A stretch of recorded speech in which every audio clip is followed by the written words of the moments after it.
السلام عليكم ورحمة الله تعالى وبركاته. متابعينا الكرام، كنتمنى من الله عز وجل تكونوا في أحسن الأحوال وانتم كتشاهدوا هذا الفيديو. مرحبا بكم معايا في فيديو جديد. لله وإنا إليه راجعون، البقاء لله.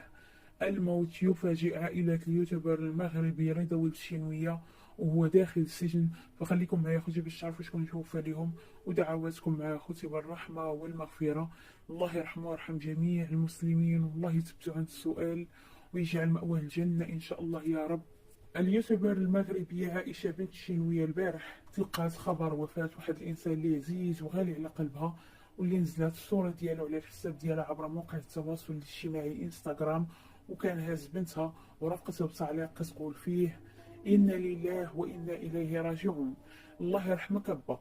فمن بعد ما نشرت عائشة بنت الشينوية هذه الصورة على الحساب ديالها عبر مواقع التواصل الاجتماعي وكتبت الله يرحمك با، بداو المتابعين ديال عائشة كيصيفطوا لها في الخاص وكيقولوا لها شكون هو هذا السيد اللي توفى، واش هو الاب ديالك ديال بصح. فعائشة ما نزلت حتى شي حاجة، حتى خرج اليوتيوبر المغربي الشوك على الحساب ديالو فيديو اللي كيوضح للمتابعين ديال عائلة رضا ولد الشينوية شكون هو هذا السيد اللي توفى واشنو كيجي لعائشة بالضبط. فغادي نخليكم مع الفيديو. السلام عليكم اخوتي. بات البلدانة مات، بات البلدانة راجل عايشة ولد الشينوية مات. الله يرحم الوالدين. إلى ما قلبوا الست سعود بعد غير هاد اليومين والثلاث الإخوان كاملين كنطلبوا منكم قلبوا الست سعود، اللي فيهم يكفيهم راه كلهم حاجة مساكن هنايا. الله يرحم لكم الوالدين. هادي المات. فإنا لله وإنا إليه راجعون. فكيف ما سمعتوا أخوتي باللي عائشة توفى لها الأب ديال الزوج ديالها الله يرحمه، فتعازينا الحارة لعائلة رضا ولد الشينوية وبالخصوص عائشة.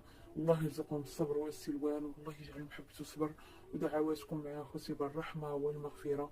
الله يرحمه ويرحم جميع المسلمين، والله يثبتوا عند السؤال ويجعل مأواه الجنة إن شاء الله يا رب.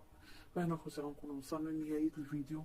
شكرا على حسن المتابعة، إلى فيديو قادم إن شاء الله، مع السلامة.